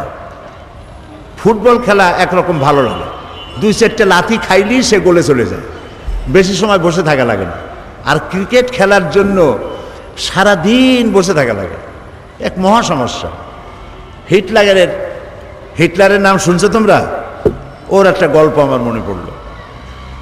হিটলার একবার জার্মান থেকে কলন অথবা বন, ফ্রাঙ্কফুর্ট কোথাও যাচ্ছিলেন। যাওয়ার সময় তিনি দেখতে পেলেন যে মাঠে কারা খেলতেছে আর চতুর্দিকে অনেক লোক দাঁড়ানো। তিনি দেখে চলে গেলেন। সন্ধ্যাবেলায় তিনি যখন ওই পথে ফিরেছেন তখন দেখেন সেই মাঠ ভরালো। প্রশ্ন করলেন, এরা কি তারা যাদেরকে সকালবেলা দেখে গেছিলাম? বলে হ্যাঁ। এটা কি খেলা? তো বললো যে ক্রিকেট খেলা। হিটলার অর্ডার করলো তার পরের দিন যে আমার দেশে ক্রিকেট খেলা চলবে না, কারণ এই খেলা দেখতে গিয়ে মানুষের লেখাপড়া নষ্ট হয়, চাকরি বাকরির ক্ষতি হয়, ব্যবসা বাণিজ্যের ক্ষতি হয়। ঘন্টার পর ঘন্টা, দিনের পর দিন, মাসের পর মাস এই বল যে কি অপরাধ করছিল, লাঠির বাড়ির চোটে সারাদিন ঘুরতে থাকে। কাজে এই খেলা আমার দেশে চলবে না। জার্মানিরা বোধহয় এখনও এটা খেলে না, আমি জানি না এখনও খেলে কিনা। কাজে একটা বিরক্তিকর খেলা, হতে পারে ভালো খেলা, যাদের কাছে খেলা পছন্দ হয় ব্যক্তিগত ব্যাপার। এর দ্বারা আমি কোনো ফতোয়া দিচ্ছি না যে এই খেলা তোমরাও খেলো না বা দেখো না। তবে আমি মনে করি, আমার কাছে মনে হয় যে ওয়েস্টেজ অফ টাইম, সময়ের যথেষ্ট ক্ষতি হয়, সময়ের যথেষ্ট অপচয় হয়। জবামণি আবরার নাবিল, এই 4 জনের প্রশ্ন, কোনো কারণে যদি মিথ্যা কথা বলতেই হয় তাহলে কি আমাদের গুনাহ হবে? মিথ্যা বলবা কেন? কোনো কারণ নাই, মিথ্যা বলবাই না। মিথ্যা কথা বলার যদি কখনো প্রয়োজন হয় তো আল্লাহর কাছে মাপ চাইবে, আল্লাহ আমি যেন মিথ্যা না বলি। মিথ্যা কথা বললে যদি মা বাপের 2-4টা থাপ্পড় খাওয়া লাগে তাও ভালো, তবু মিথ্যা কথা বলা উচিত না। এই মিথ্যা থেকে তোমরা বিরত থাকবে। প্রশ্ন, আমার নাম হাফিজা খাতুন শিখা। এখন শিখা বললে অনেকেই আমাকে অমুসলিম মনে করে, তাহলে শিখা নামের সাথে কি ইসলাম বহির্ভূত কোনো অর্থ আছে? আর যদি থাকে তাহলে আমি নামটা কি বাদ দিয়ে দেব? খুবই ভালো হয়, যে নাম বললে পরে মুসলমান হিসাবে চেনা যায় না এইরকম নাম বাদ দেওয়া উচিত। আসলে এই দোষটা তো তোমার না, ভুল করেছে মা বাপ যারা নামটা রেখেছে, মা বাপ দাদা দাদি যারা নামটা রেখেছে তারা ভুল করেছে। মানুষেরা ভুল করে অনেক নাম রাখে, যেমন নাম রাখে ডব্লিউ, মন্টু, বল্টু, সেন্টু। এইসব হাবিজাবি নাম যেসব ছেলেদের মেয়েদের থাকে তারা জীবনেও কোনো ভালো ইতিহাস সৃষ্টি করতে পারে না। পৃথিবীতে বল্টু মন্টু নামের কোনো প্রেসিডেন্ট আছে নাকি? এই বল্টু, সেন্টু, তারপরে আর কি ডব্লিউ, এইসব নামের কোনো ব্যক্তি বড় কোনো আলেম বা পীরও হতে পারে না। তোমরা কি শুনছো যে অমুক দেশে একজন বড় আলেম আছে যার নাম হজরত মন্টু রহমতুল্লাহ আলাইহ? আছে নাকি? কাজে এই জাতীয় বাজে নাম যারা, যেসব মা বাবেরা সন্তানদের নাম এভাবে হাবিজাবি রাখে, জীবনেও ভালো হবে না। নাম যেমন মন্টুরা, সেন্টুরা, ডবলুরা তৈরি হয় মাস্তান এবং হাইজাক্কার হওয়ার জন্য, অবশ্যই খারাপ হবে, ভালো হইতে পারবে না। এই জন্য ভালো নাম রাখা উচিত, মা বাপেরই উচিত এটা। আর যে নামে ডাকলে পরে মুসলমান বলে চেনা যায় না, এরকম নাম তো রাখাই উচিত না। তোমার নাম কত সুন্দর হাফিজা, এর সাথে শিখা রাখার দরকার নাই। তোমার মা বাপকে বলো এই নামটিকে, শিখা শব্দটি বাদ দিয়ে দিতে, তোমাকে অন্য কোনো নামে ডাকুক, হাফিজা বলেই ডাকুক। আর নাম 2-3টা হওয়া ভালো না, নাম একটা হয় ভালো। এটিএম শফিকুল মাওলা, শোভন, ওই একই রকমের বাংলা নাম এসে গেছে। বাংলা নাম ইংরেজি নাম রাখা ঠিক না, নাম সব আরবি হওয়া উচিত, অর্থবহ আরবি। আরবি হইলেই হবে না, অর্থবহ আরবি হইতে হবে। আমি অনেক বছর আগে এখানে এক বক্তৃতায় বলেছিলাম, বাংলাদেশের এক জেলায় গেলাম, সকালবেলায় আমাকে নাস্তা দিবে, তো বাড়িওয়ালা ডাকতেছে তুকাজ্জেবান, তাড়াতাড়ি করে চা নিয়ে আসো হুজুরের জন্য। তা আমি বললাম তুকাজ্জেবান কি? কয় তুকাজ্জেবান আমার মেয়ের নাম। তো মেয়ের নাম তুকাজ্জেবান রাখছেন কেন? কয় যে আল্লাহ তো এটারে খুব পছন্দ করে, সূরা আর রহমানে অন্তত 33 বার আল্লাহ এই নাম নিছেন, আমি খুশি হইয়া ওই নাম রাখছি। দেখো কি উল্টাপাল্টা নাম রাখি।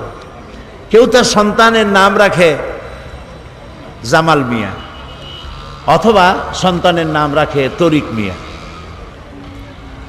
তো কুয়েতে এরকম এক পাসপোর্টধারী উপস্থিত হয়েছে, বাংলাদেশ থেকে গেছে, তার বাপের নাম জামাল মিয়া আর তার নাম হলো তরিক মিয়া। এখন পুলিশেরা খুব হাসাহাসি করতেছে, লোকেরা জিজ্ঞেস করছে যে আপনারা হাসতেছেন কেন? কয় যে নাম পড়ে হাসতেছি। কয় কারণ কি? কয় কারণ হলো বাপের নাম হলো জামাল মিয়া, জামাল মিয়া অর্থ হলো 100 উট, আর তরিক মিয়া এ শব্দের অর্থ হলো 100 রাস্তা। ওর বাপের নাম 100 উট আর ওর নাম 100 রাস্তা। সেই জন্য নাম রাখতে গিয়ে মা বাপকে শুধু আরবি রাখলেই হবে না, কোনো ভালো আলেমের কাছে জিজ্ঞাসা করে নিতে হবে যে এই নামটার অর্থ কী, অর্থ সহকারে অর্থবহ নাম রাখা উচিত। আবরার, নাবিল, শাইখ, তাদের প্রশ্ন, ফজরের নামাজ যদি কোনো কারণে কাজা হয়ে যায় তাহলে ইহা পড়ার সঠিক সময় কখন? ফজরের নামাজ কাজা যখন হইল তোমার, তুমি যখনই ঘুমের থেকে উঠছো আর টের পাইছো যে বেলা উঠে গেছে, তখনই তোমরা ফজরের নামাজটা আদায় করে নেবে। আজকে পর্যন্তই থাক, আবার তোমাদের সামনে কথা বলা যাবে। এখন তোমাদেরকে নিয়ে দোয়া করছি, আল্লাহুম্মা আমিন। রব্বানা যালামনা আনফুসানা ওয়া ইন লাম তাগফির লানা ওয়া তারহামনা লানাকুনান্না মিনাল খাসিরিন। আয় আল্লাহ তাআলা, ছোট ছোট কচি মাসুম বেগুনা বাচ্চাদের নিয়ে, ছোট ছোট ছেলে মেয়েদেরকে নিয়ে তোমার দরবারে হাত তুলেছি, যারা জীবনে কখনো গুনাহ করে নাই, যারা মাসুম বেগুনা ফুলের মতো পবিত্র। আল্লাহ তাআলা, তুমি দয়া করে আমাদের জীবনের গুনাহ খাতা মাফ করে দাও। আমাদের মা বাপ মুরব্বী যারা কবরে শুয়ে আছে তাদেরকে ক্ষমা করে দাও। আল্লাহ তাআলা, ছোট ছোট বাচ্চারা যারা আজকে এখানে এসেছে, আল্লাহ তাআলা এই বাচ্চাগুলিকে তুমি বড় বড় শিক্ষিত বানায় দাও, বড় বড় আলেম বানাও, আলেমে রাব্বানি হাক্কানি বানাও। এদের জীবনকে তুমি ফুলের মতো পবিত্র সারা জীবন রাখার তৌফিক দিয়ে দাও। এদের মধ্য থেকে এই দেশকে পরিচালনা করার জন্য যোগ্যতা সম্পন্ন প্রেসিডেন্ট, প্রধানমন্ত্রী, মন্ত্রী, এমপি, যোগ্যতা সম্পন্ন নেতা এখান থেকে তুমি তৈরি করে দাও। এরা যেন নকল ছাড়া প্রত্যেক পরীক্ষায় পাশ করতে পারে এরকমের ব্রেন তাদেরকে দান করো। আল্লাহ তাআলা, দুষ্টমি থেকে তারা বিরত থাকতে পারে তৌফিক দাও।